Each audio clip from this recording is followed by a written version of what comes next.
안녕하십니까. 프레시안 박인규입니다. 지난 6월까지 베트남 전쟁의 이모저모에 관해서 알아본 뒤에 약 한 2달 정도 쉬게 됐는데요. 약간 설명을 드리자면 좀 제 컨디션이 좀 안 좋아서 그런 것도 있고, 이 시리즈의 방향에 대해서 좀 더 명확하게 해야겠다라는 고민을 하다가 좀 본의 아니게 2달쯤 쉬게 됐습니다. 그 이유는 뭐냐면, 제가 이 전쟁국가 미국이라는 팟캐스트를 하게 된 이유는 그 미국의 군사주의라는 거를 통해서 그 미국과 세계와 또는 미국과 한국의 관계를 알아보고자 한 건데, 주로 전쟁을 통해서 이제 그 미국이 세계를 어떻게 이끌어 왔으며 그 와중에서 한국은 이제 어떤 자리를 차지하게 되는가라는 말씀을 드렸는데, 사실 중요한 거는 군사주의라는 게 나오게 된 배경이 사실은 이 경제와 관련이 있습니다. 더 정확하게는 금융이라고도 할 수 있고요. 그러니까 1492년에 콜럼버스의 신대륙 발견 이후에 그 서구인들이 그 비서구를 향해서 팽창했던 가장 큰 이유는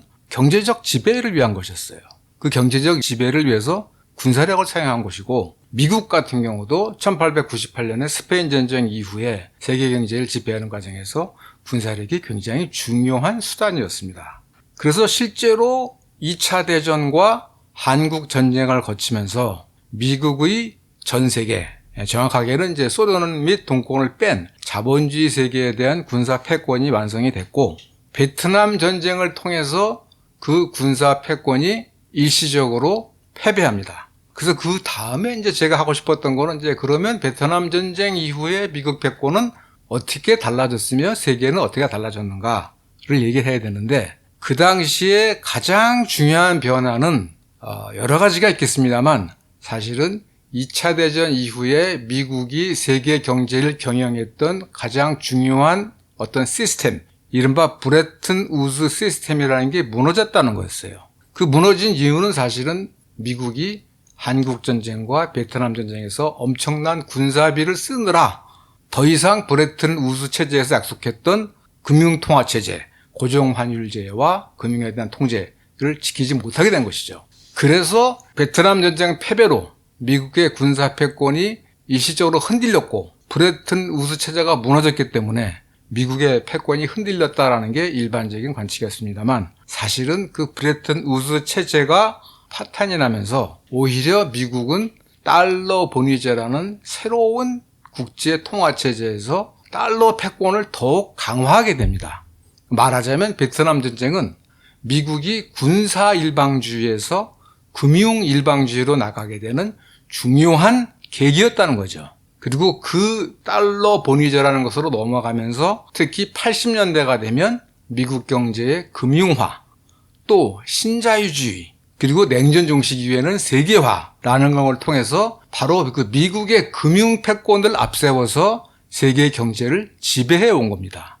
그것을 일부에서는 키신저식 기소라고도 얘기를 하는데, 어쨌든 중요한 것은 베트남 전쟁 이후에 일어난 세계 국제 금융 무역 체제가 최근까지도 이어져 왔고, 그것이 우리가 살고 있는 세계의 모습이고, 그것이 지금 2022년 우크라이나 전쟁 이후로 중국과 러시아를 중심으로 한 이른바 글로벌 사우스의 탈달러화 운동으로 나가고 있고, 이로 인해서 지금 달러 패권이 흔들리고 있다라는 것이 이제 저의 어떤 문제의식이랄까요? 그런 것입니다. 그래서 베트남 전쟁 이후에 형성된 달러 체제, 달러 패권, 또는 신자유주의, 금융화, 세계화, 이게 뭔지를 모르면 지난 50년간의 세계 질서를 이해하는데 대단히 어려움이 있을 것이다. 다시 말해서 베트남 전쟁의 패배는 일시적으로 미국의 군사력이 패배한 것처럼 보였지만, 미국이 갖고 있는 달러 패권이라는 것을 이용해서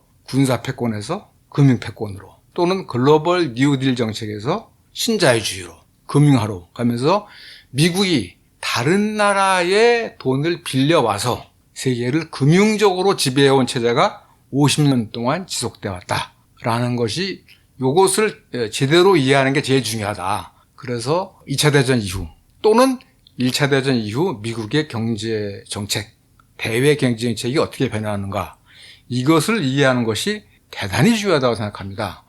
그런데 오늘은 일단 베트남 전쟁의 패배 이후에 미국이 어떻게 대응을 해왔는가, 그것을 국제정세의 변화 또는 미국 국내 정치의 변화라는 측면에서 간략하게 살펴보고 제가 말씀드린 베트남 전쟁 이후 달러 패권 체제 또는 달러 본위제는 어떻게 형성됐는가라는 것은 다음 시간에 알아보도록 하겠습니다.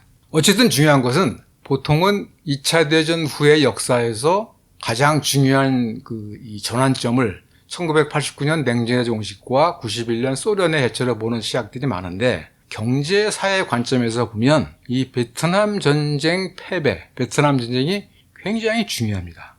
그것을 무슨 말씀을 드리고요. 우선 뭐 다 아는 얘기지만 베트남 전쟁이 미국의 패배로, 그러니까 미국의 건국 이후 최초의 군사적 패배로 끝나면서 국제 정치 질서에도 굉장히 큰 변화가 일어납니다. 쉽게 말해서 미국과 공산중국이 화해를 했고 미국과 소련이 최초의 핵 군비 통제에 합의를 합니다.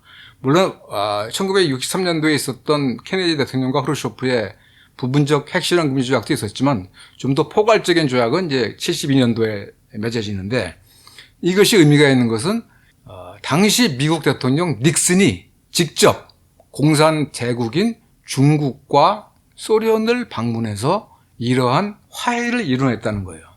실제로 그래서 그 당시에는 야 진짜로 냉전이 끝나나 보다 라고 하는 얘기가 있었습니다.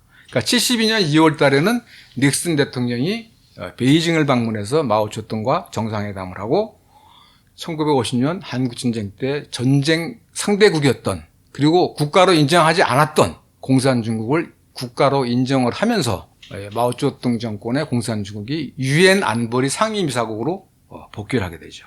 그리고 1972년 5월 달에는 닉슨이 모스크바까지 가서 당시 브레즈네프 서기장과 함께 ABM 협정, 탄도탄 요격 미사일 금지 협정과 또 핵군비 제한 협정, 그 중에 하나죠.를 체결하게 됩니다. 굉장히 중요한 사건이었습니다. 그러니까 이것은 미국이 말하자면 불구대천의 원선, 도저히 뭐 양립할 수 없는 공산권의 두 대국과 화해했다는 것뿐만 아니라 미국 입장에서는 중국과 소련이 한편이었는데 중국을 떼어놔서 미국과 중국이 한편이 되고 미국 대 중국 소련에서 미국 중국 대 소련으로 바꿨다는 거죠. 그래서 이때 만들어진 질서를 보통 키신저식 질서라고 합니다. 닉슨이 사실 한 거지만 보통 키신저리안 월드 오더라고 표현을 하는데 그 질서가 지금까지 온 거예요, 사실은. 또한 미국은 2차 대전 이후에 한국전쟁과 베트남 전쟁에서 거의 10만 명 가까운 병사를 잃었습니다. 그러니까 미국 내에서는 더 이상 그 해외의 작은 나라의 전쟁에 미국 지상군을 보내서는 안 돼 라고 하는 여론이 무지하게 강해집니다. 노모 코리어, 노모 베트남, 미군 병사 보내서 죽이게 해서는 안 돼. 그래서 1969년, 그러니까 닉슨이 대통령이 되자마자 닉슨 독트린이라는 것을 발표해요. 그것은 뭐냐면 미국식 표현대로 하자면 공산권의 침략으로부터 자유세계를 지키기 위해서 지금까지는 미군 병사를 보냈지만 앞으로는 각자 알아서 해라. 각국에서. 우리가 무기는 지원을 해주겠다라는 게 이제 닉슨 독트린이에요. 그게 1969년도에 닉슨에 의해서 발표가 됐고 이것에 따라서 주한미군도 사실은 일부 감축을 했죠. 그리고 그때 박정희 대통령이 엄청나게 반발을 했고 그러니까 사실은 이 미국과 중국과의 화해는 한반도에도 엄청난 영향을 미칩니다. 그러니까 적대적으로 대치하고 있던 박정희와 김일성의 남북한이 엄청 놀란 거죠. 이건 뭐 도저히 양립할 수 없지 알았더니 미국과 중국이 화해를 해야 그래서 1972년 이른바 7.4 공동성명이라는 걸 통해서 남북도 화해에 나섭니다. 이건 이제 사실은 어떻게 보면 이제 임시변통이었죠. 그해 10월 달에 10월 주신으로 남한에서도 독재체제, 또 북한에서도 사회주의헌법을 바꾸면서 김일성 독재체제 이렇게 바뀌었죠. 어쨌든 이 국제정세, 국제정치질서의 변화는 남한에도 굉장히 큰 영향을 미칩니다. 또 하나 중요한 것은 이때 중동 정세에도 큰 변화가 생겨요. 그러니까 원래 중동 쪽은 중동에 대한 어떤 뭐 치안이랄까? 그것은 영국군이 맡고 있었어요. 1차 대전 이후에 영국이 중동을 책임지고 있었기 때문에. 그랬다가 이제 영국이 워낙 재정적으로 힘들어지니까 70년, 71년도에 철수합니다.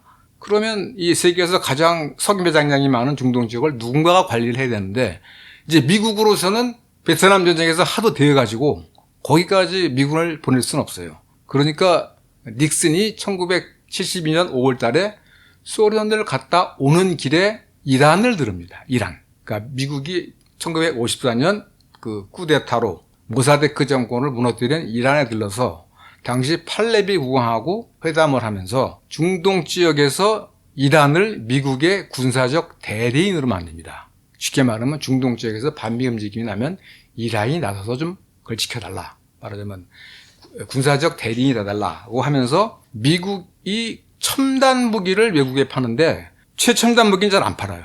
근데 이란에 대해서는 그야말로 마구 제공을 해줍니다.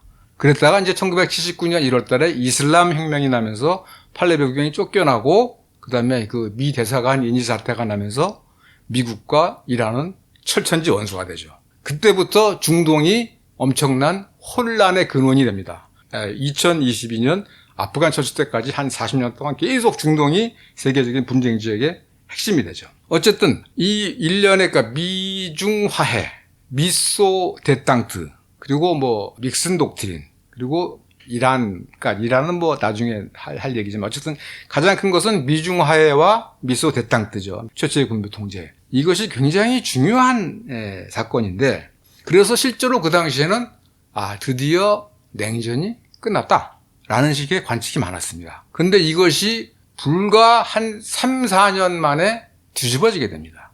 가장 큰 요인은 뭐냐? 1974년 8월 달에 닉슨 대통령이 사임을 합니다. 탄핵 위기에 몰려서 사임하게 되죠. 뭐 다 아시는 그 워터게이트 사건 때문에. 워터게이트 사건이라는 거는 1972년 6월 달에 전직 CIA 출신 요원들이 워싱턴에 있는 민주당 전국위원회라는 거는 그해 11월 달에 있을 이 대통령 선거 또는 중간 선거를 다 책임지는 조직이에요. 거기에 침입을 했다가 경찰한테 들켜가지고 도대체 왜 들어온 거냐를 가지고 약 2년간 이 워싱턴 포스트의 특종 보도와 수사 끝에 닉슨 대통령이 이른바 사법방해, 진실은폐 때문에 탄핵 위기에 몰리다 보니까 결국은 대통령을 그만두게 된 겁니다. 그래서 이 닉슨 대통령은 미국 역사상 말하자면 민주주의를 파괴한, 유린한 그런 대통령으로 결국 낙인이 찍혔습니다. 그런데 이 부분에 대해서 닉슨 대통령의 사임이 단지 민주주의를 파괴했기 때문이 아니라 이것은 닉슨이 주도했던 미중 화해, 미소 데땅트에 대한 미국 내 금권 세력을 포함한 어떤 보수 세력들의 반격이다. 이제 트럼프가 얘기를 해서 유명해진 그 딥스테이트 이론이라는 게 사실 이때부터 굉장히 유명해진 것인데 왜냐하면 1972년 2월 달 닉슨 대통령의 중국 방문과 5월 달 소련 방문 그리고 이 미중 화해와 미소 데땅트는 군비 통제는 어떤 미국 내 정치권에서 공론과 수기를 거쳐서 나온 정책이 아니에요. 닉슨하고 키신저 단 두 사람이 결정한 겁니다. 그러니까 이게 뭐 굉장히 미국이라는 나라의 어떤 그 과정이 특히 1940년대 말부터 50년대 초에 그 메카시즘이라는 게 있어가지고 반공주의가 굉장히 강합니다. 그렇기 때문에 사실 소련과 공산중국이란 이 두 나라는 미국의 안보에 치명적 위협이기 때문에 이들 나라하고 화해하고 평화공존한다는 게 사실 굉장히 어려워요. 그런데 닉슨하고 키신저 단 두 사람이 그거를 결정하고 실행에 옮긴 겁니다. 그 실행에 옮기게 된 가장 중요한 배경은 뭐냐면 닉슨의 자신감 같은 거였어요. 닉슨이라는 사람은 1946년도에 캘리포니아에서 초선 하원의원이었는데 그 2차 대전 이후에 미국 내에서 이른바 진보파와 보수파 간에 엄청난 정치적 내전이 있었을 때 엘저 히스라고 제가 몇 번 말씀을 드린 것 같습니다만 미국 내 진보 세력의 상당히 중요한 인물을 소련의 간첩으로 몰아붙이는데 결정적 역할을 합니다. 이러면서부터 이제 그 미국 내 어떤 리버럴들이 이제 후퇴하게 되는데 그 공로로 닉슨은 불과 4년 만인 50년도에 상원의원이 되고 그로부터 또 불과 2년 만인 52년도에 아이젠하워 대통령의 러닝메이트로 부통령이 돼요. 그러니까 쉽게 말하면 닉슨이라는 사람은 미국 내에서 보수파의 빨갱이 사냥의 선봉장입니다. 그러니까 자기가 빨갱이 사냥의 선봉장인데 자기 아니면 누가 공산중국이나 소련과의 대땅트나 화해를 하겠느냐. 케네디 대통령도 그것을 하려고 했지만 결국 실패했어요. 닉슨은 자기가 워낙 빨갱이 사냥의 선봉장이었기 때문에 내가 나가면 괜찮을 거다라고 생각을 한 거예요. 그러나 그렇지 않았던 거죠. 그 미국의 특히 CIA라든가 군부 이런 데에서는 엄청나게 의심했다고 합니다. 그러니까 실제로 대놓고 키신저는 소련 스파이다. 뭐 이런 식의 얘기까지가 막 군부 CIA에서 나왔다는 거예요. 그래서 이 워터게이트 사건이라는 게 닉슨 대통령의 민주주의 파괴라기보다는 뭔가 이 금권 세력, 말하는 미국의 대자본 대금융가를 이 최정점으로 하는 보수 강경파들의 어떤 보이지 않는 음모가 아니냐라는 의혹이 대단히 많습니다. 왜냐하면 72년 6월 달에 워터게이트 사건이 일어났는데 물론 닉슨 입장에서는 펜타곤 페이퍼라고 베트남 전쟁과 관련된 미국 정부의 거짓말을 폭로한 문서가 1971년도에 보도가 됐기 때문에 누가 도대체 이 정부 기밀을 폭로했느냐 해서 이제 플럼버, 배관공이죠. 새는 데가 어디냐? 이 정보가 새는 데가 어디냐?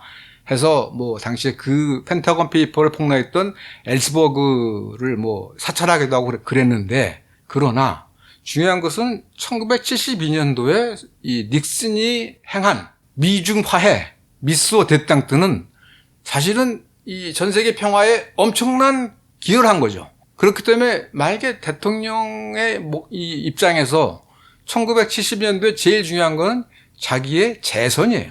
근데 재선은 사실 따로는 당상이죠.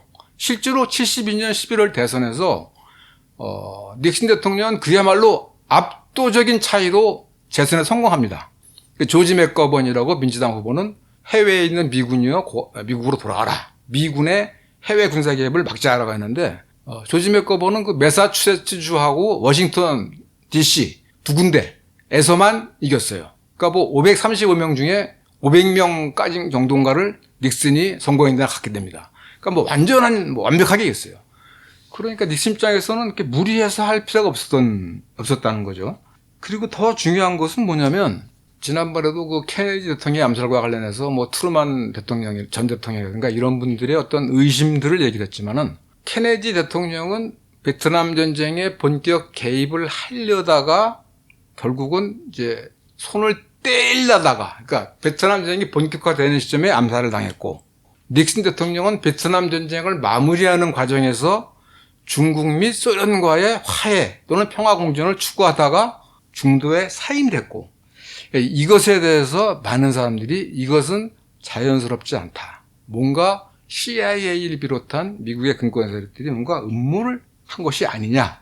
그래서 이제 딥스테이트, 그러니까 미국의 공식적인 정부가 아니라 CIA라든가 DIA라든가 그런 그 미국의 정보기구, 공안기구와 군부, 그리고 금권 세력, 자본가, 금융가들이 뭔가 연합을 해서 이 미국의 대외 정책을 자신들에게 유리하게 하고 있지 않느냐라고 하는 이론들이 본격적으로 나오게 됩니다. 그러니까 CIA라는 것이 보이지 않는 정부다라는 보이지 않는 정보, 인비저블 가버먼트라는 제목의 책으로 나온 게 1964년이에요. 케네디 대통령이 죽은 다음 해죠.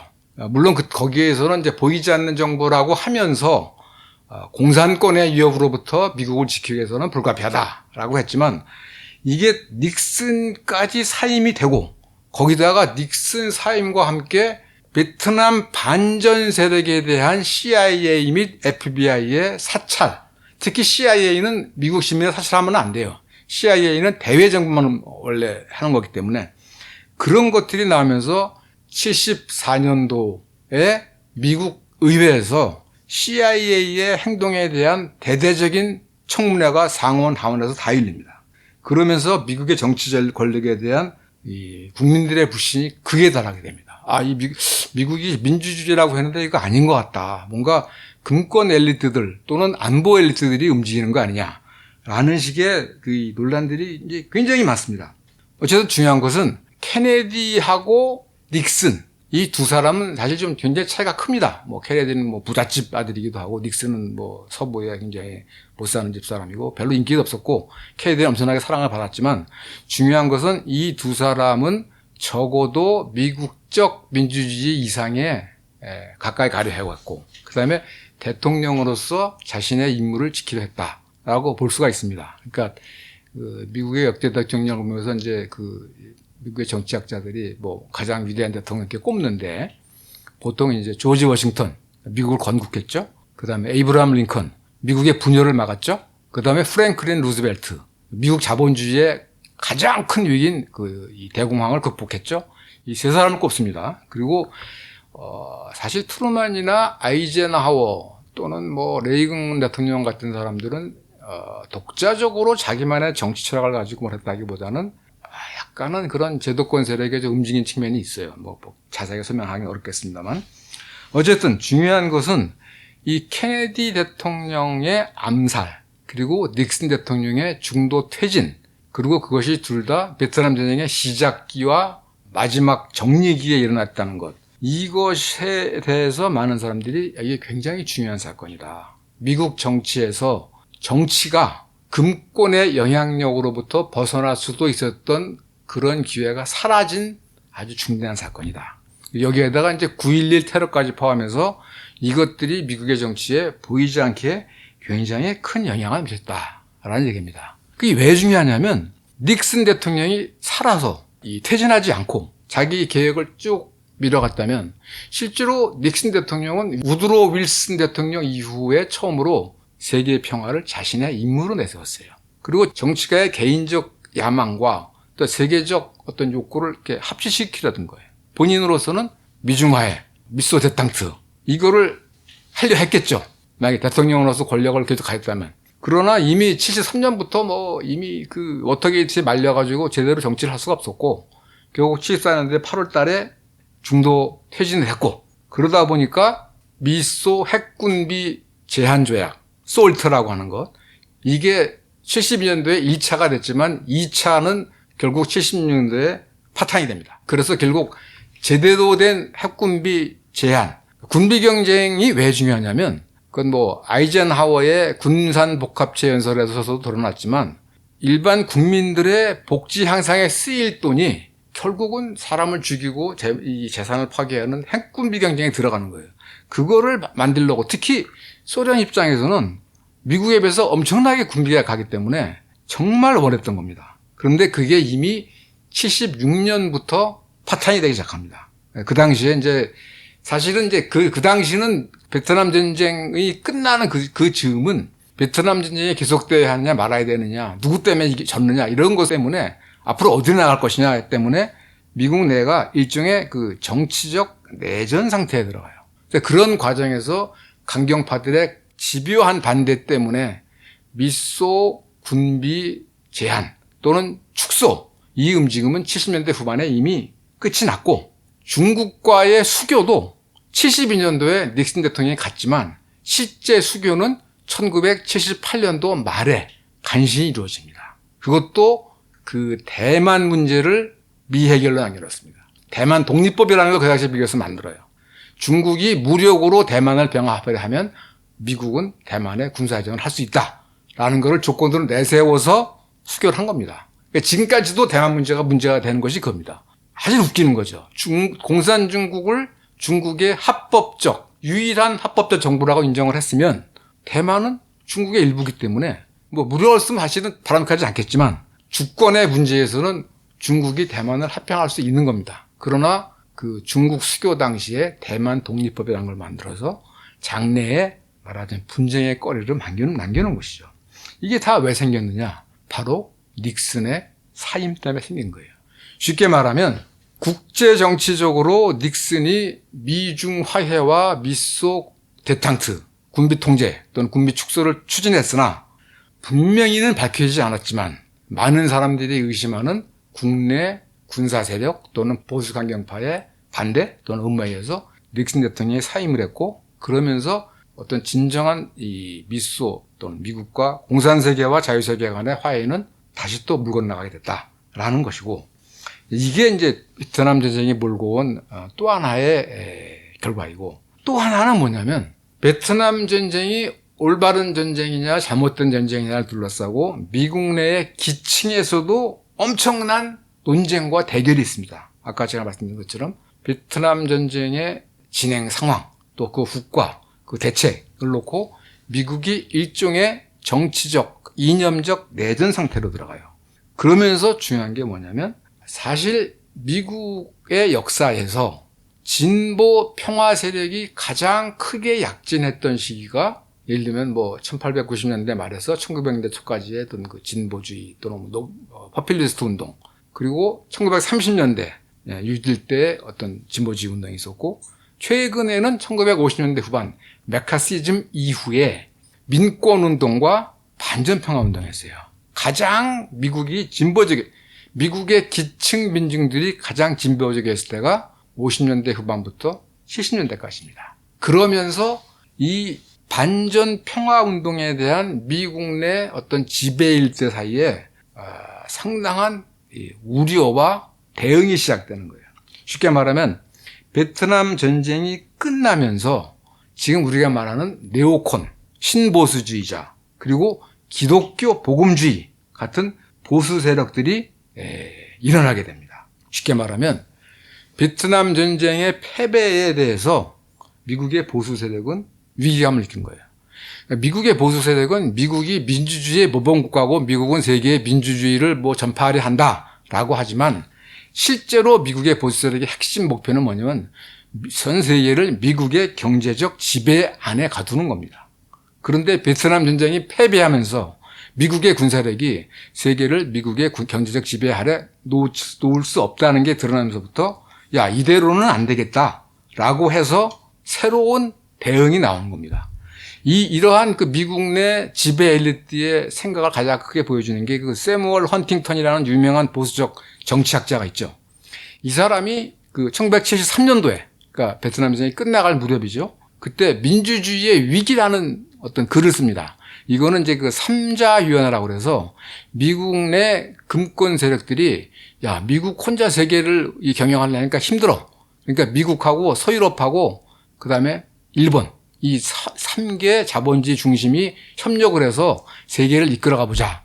라고 해서 그 데이비드 록펠러가 만든 조직이에요. 근데 여기에 그 그래서 민주주의의 위기라는 주제로 보고서 같은 걸 냈는데 거기에 이제 헌팅턴이 책을 썼는데 이 요지는 뭐냐면 미국 민주주의가 위기에 처했다는 거예요.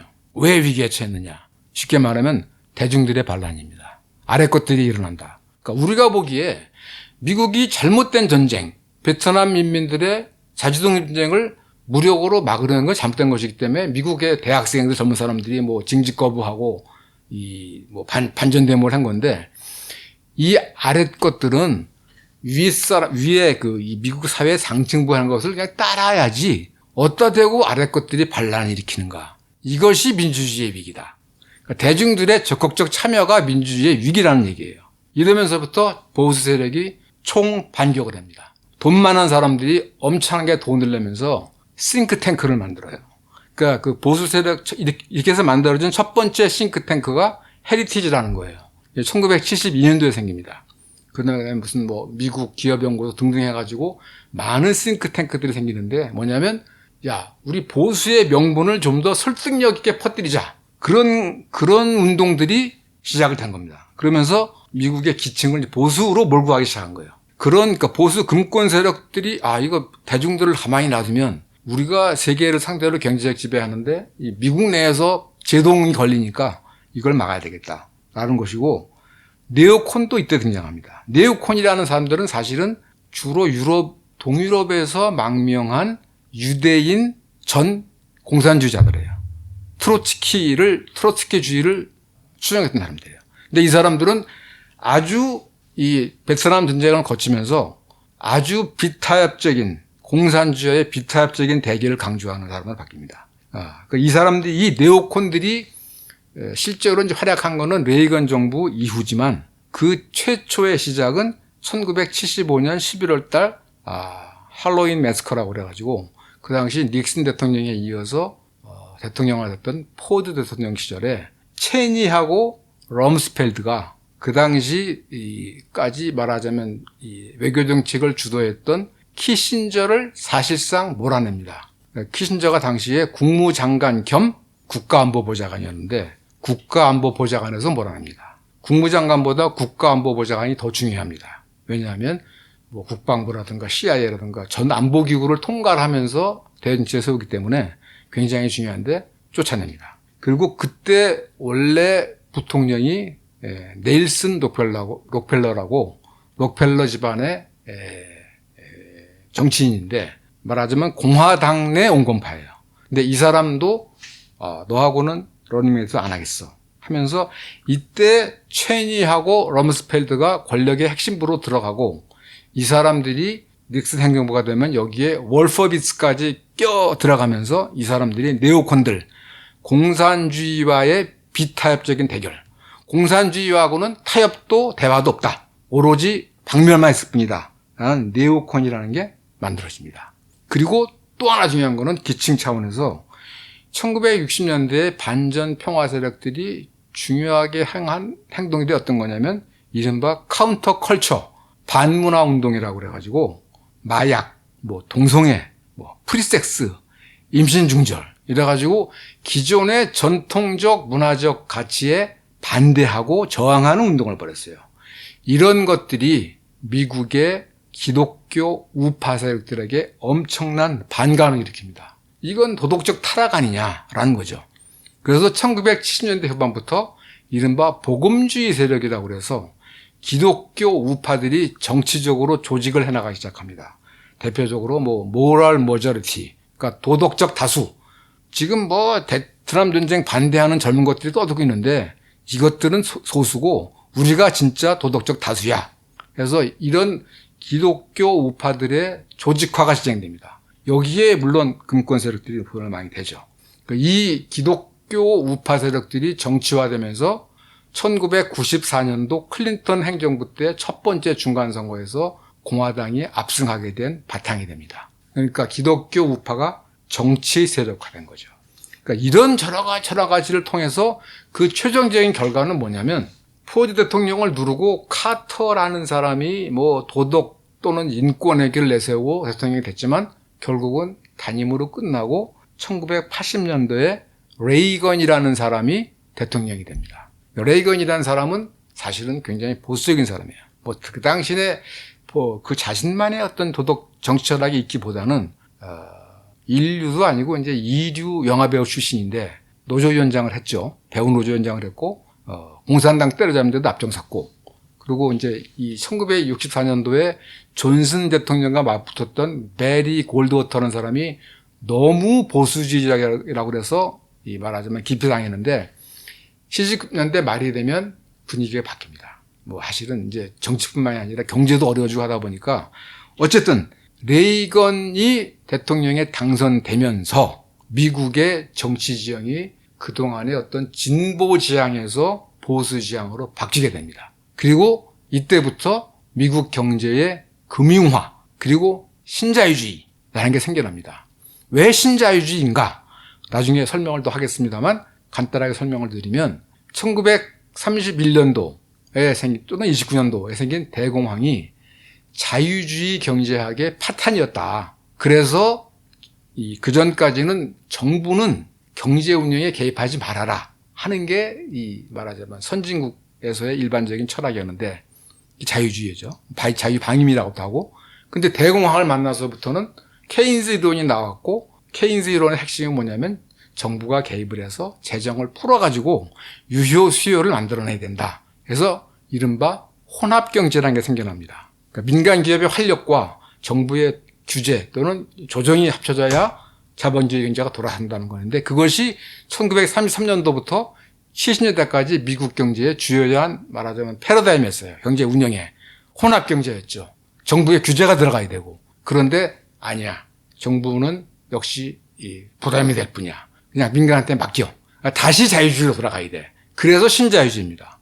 그러면서부터 정부의 역할을 제한한다고 하면서 실제로는 이제 뭐 군사주의에 나갔고, 그 다음에 뭐 2008년 금융위기에 드러난 것처럼 대기업들을 살리고 이런 걸 했지만 어쨌든 중요한 것은 1980년부터 미국의 경제 운영 방침이 금융화 그리고 신자유주의. 금융화라는 건 뭐냐면 실물 제조업 생산보다는 금융으로다가 돈 놓고 돈 먹기 위해서 돈 버는 게 최고다 이겁니다. 이렇게 해서 1980년도부터 미국 경제의 패러다임이 바뀌었고 지금까지 약 40년 이상 그 신자유주의가 계속되어 오면서 전 세계의 불평등이 대단히 커진 겁니다. 전 세계뿐만 아니라 미국도 그렇게 바뀌게 됐죠.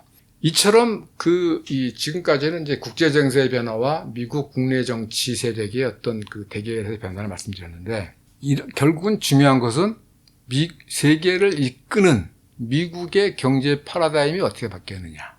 혼합 경제에서 신자유주의로, 실물 경제에서 금융화로. 그 계기가 바로 베트남 전쟁의 패배였던 거예요.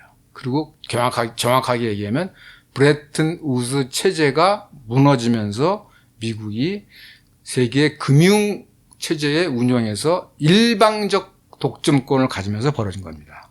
그러니까 다음 시간에는 이 브레튼 우드 체제라는 것이 어떤 것이며 이게 왜 무너졌고 그 무너진 이후의 결과는 무엇인가에 대해서 몇 차례에 걸쳐서 알아보도록 하겠습니다. 오늘 얘기는 여기까지 하도록 하겠습니다. 지금까지 들어주셔서 감사합니다.